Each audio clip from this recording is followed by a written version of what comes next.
Sofan botata zaudela, lagunen dei bat jasotzen duzu afaltzera datozela esanez. Palasai, lau gauzatxo eta bizta pixkatekin, primera geratu zintezke asko gastatu gabe. Zer egin zenezake?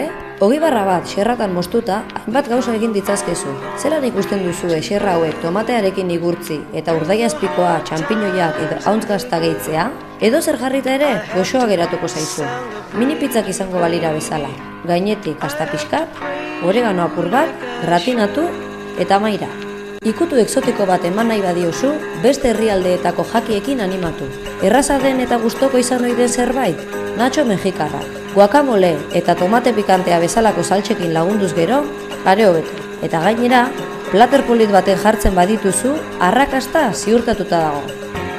Eta gonbidatuak zabore goxoarekin usteko, zergaitik ez duzu limoizko mus batekin bukatzen, zeharo erraza da egitea, eta orokorrean denen gustokoa izaten da.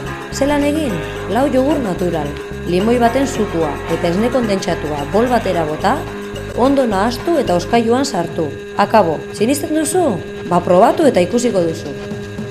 Azkenik, ez ahaztu aurkezpena gauza garrantzitsuenetako bat dela. Beraz, egine ahaleginak guztia itxuroso geratzeko. Momentuz arazoari aurre egin diozu. Hurrengoan, gehiago.